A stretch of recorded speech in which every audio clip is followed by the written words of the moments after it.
It's the 60O podcast presented by Min Sports. We're doing the Manly review today of 2023, and joining us on the phone is head coach Anthony Seibold. Anthony, how are you?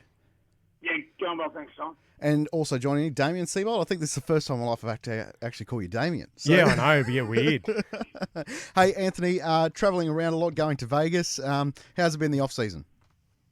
Yeah, well, we've been back at pre-season training for 2.5 weeks now, so spent a little bit of time overseas a few weeks ago, which was really just spent a little bit of time with a couple of sporting organisations there, and do some planning for our Vegas game as well. So that was good to get there and try and sort out training venues and so on. But it's been a pretty busy period actually. Hey, Anthony, the big news of the week: Hamoli Olakau'atu extended for 8 years. That must mean a lot to you guys. Yeah, the extension was actually for 6 years, so he had another 2 years with our club. Hamolo's 24 years of age. I think his best footy's in front of him, and we felt as though we want to lock him away longer term. We've got Tolu Kola, Daniela Paseka, Josh Schuster, Luke Brooks. We've got a number of players sort of signed longer term, so Hamolo's a real key for us going forward. I think he will continue to get better. As I said, he's 24 years of age, and we just felt as though it was the right decision for us as a club and also Hamolo as a player.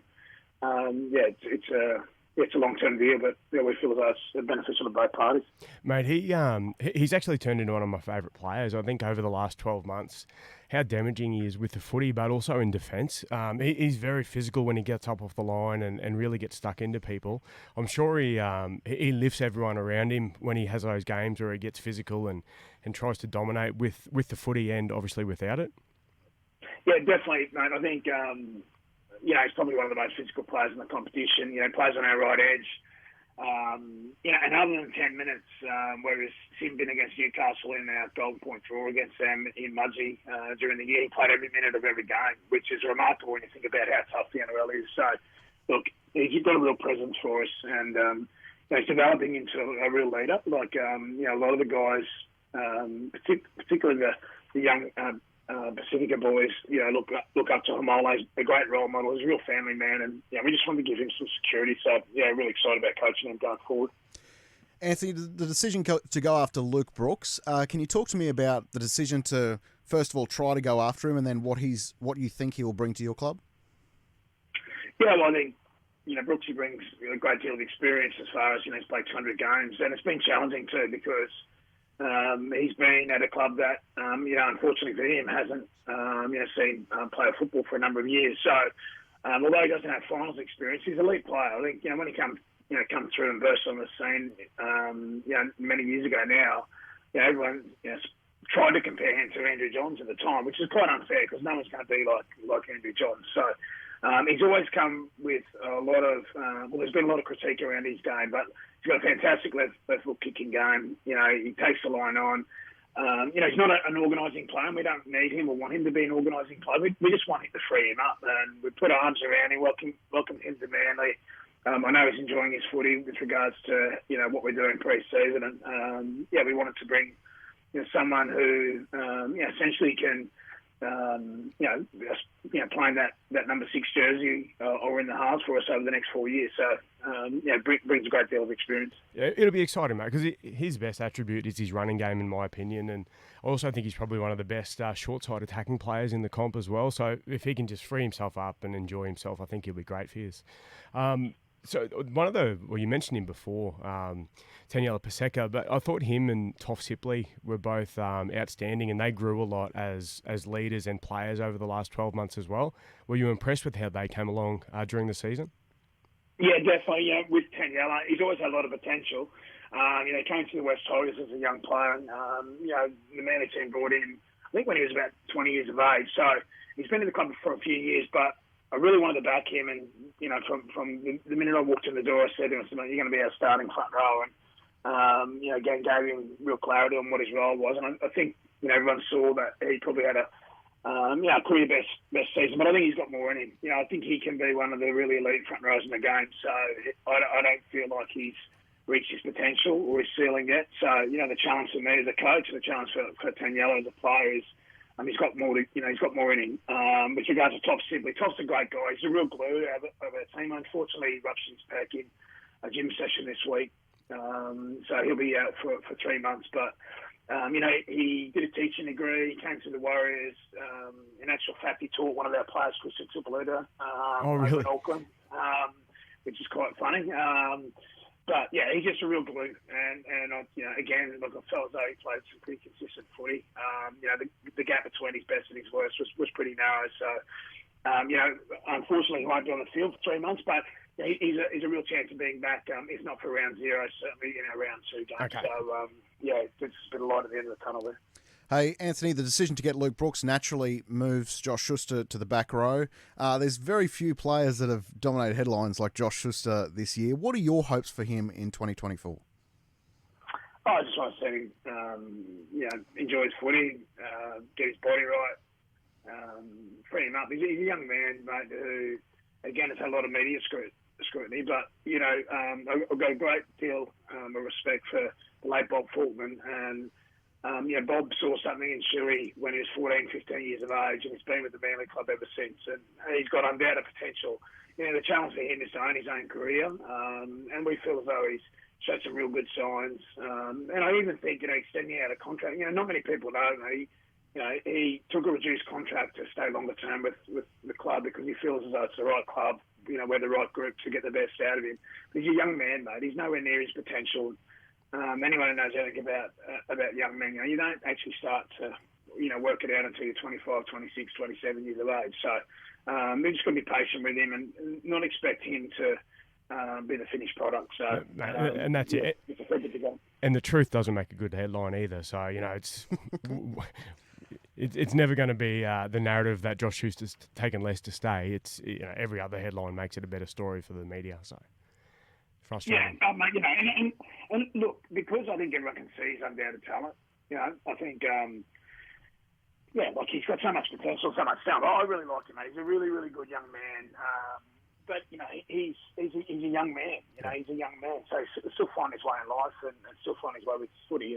And, sometimes you just got to be patient. They can't all be the finished product at 22, like, someone like a Paddy Carrigan, so he'll find his way, mate. Hey, Anthony, I just want to talk about the back end of your year. There were very few teams that had as good a form lines as this at the back end of the year. Dominating wins against Tigers and Bulldogs, but before that, really, really tough losses against the Warriors and Panthers.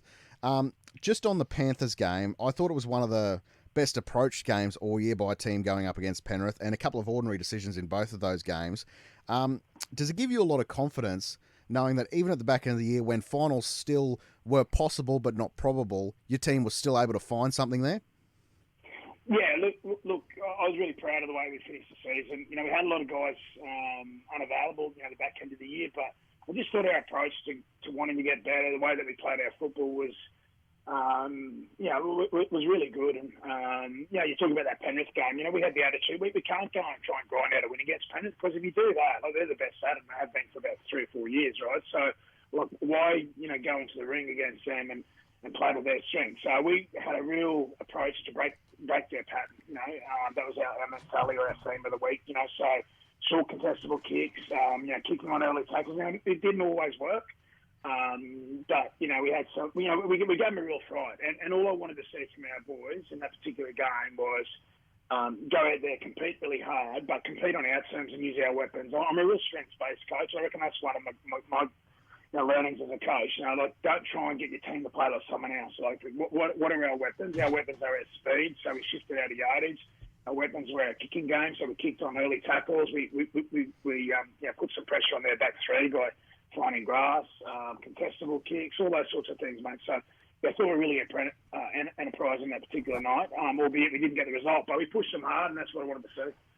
A few youngsters came through and really performed for you guys, particularly at the back of the year, in particular Cooler. Can you talk to me about his development and the fact that he got that opportunity to play fullback when Tom was hurt, and it gives you guys a real genuine threat there if Tom's not available? Tolu's, he's just turned 21, not too long ago actually, so still a young guy. But Tolu, he made his debut on the Des Hasler, the previous season. Showed some really good signs. We felt as though, again, he improved during the 2023 season. He played rugby union at Newington, so at the same time he was playing league, for the Manly Juniors. So he's been in the system for a few years, but he's got speed. Like, he's got a GPS record. I think it's like 10.6 or something like that from memory. But it's you can imagine all the athletes that have gone through the GPS system here in Sydney. He's got the 100-metre record, so he's lightning quick. So he's got real potential. We've seen playing on the left side in the centres, when Tom's available. But we also know that, when Tom's playing for New South Wales, that, we'll move Tolly there and look to use his place. But I think the thing for us is we need to work out how we don't just let him sit out on that left-hand side of the field. How can he get himself involved, use his speed, probably think a little bit outside, the box with regards to how we can use Tolly going forward. Mate, he certainly is quick. I think both of his parents went to the Olympics, didn't they, for athletics? Yeah, so, I think his mum might have represented in netball, I think. In netball, yeah. Okay. But certainly his dad ran in the 100 metres for Tonga. Yeah, that's a good bloodline.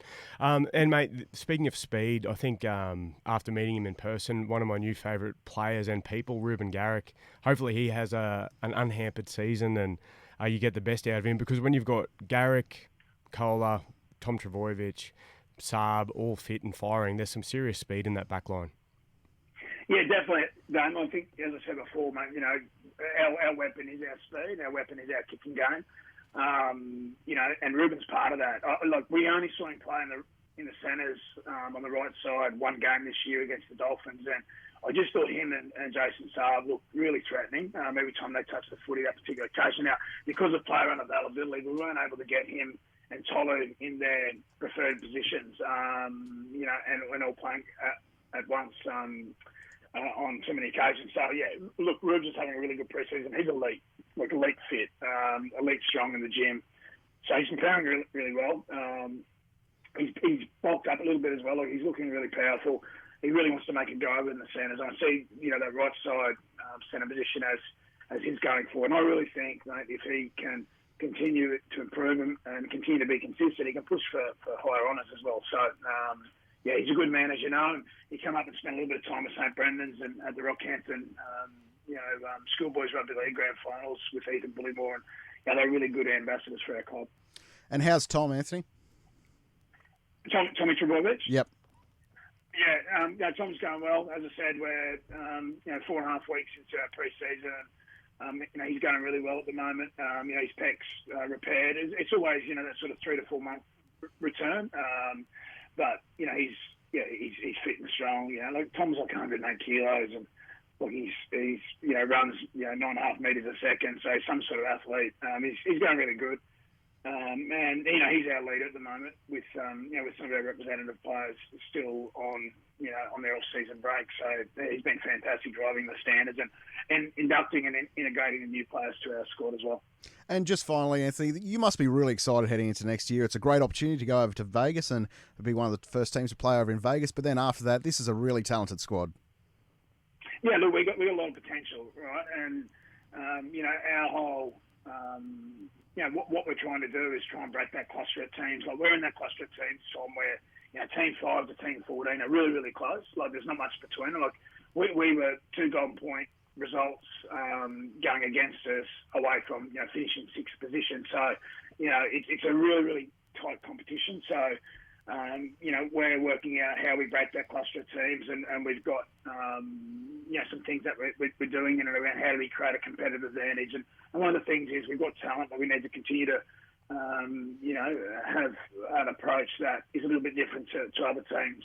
If we try and copy other teams, then we're not going to be the best version of ourselves. We've got a really good opportunity to represent the club over in Vegas. It's going to be a tricky trip. Logistically, there's no doubt about it, because it's not rugby league territory, so even trying to get training fields and so on, it's in the desert, mate, you know what I mean? So there's limited grass. So we are hampered a little bit by the start of the year, but it's only one game and it's only worth 2 points. So, we want to continue to keep making the gains that we have over the last 12 months. But, yeah, it's an exciting opportunity for players with regards to life experience, that's for sure. Good stuff. That'll just about do it from us. Thanks so much for your time, Anthony. Really appreciate it, mate, and all the best for the rest of the off-season, hey? Yeah, good on you, Tom. I wasn't real impressed with your co-commentator there, mate. Like, he didn't ask very good questions, mate. So, mate, sorry for looking after my brother. You're all right, don't worry about it. I'll get nasty next time. Not a joke. Good on you, mate. Cheers.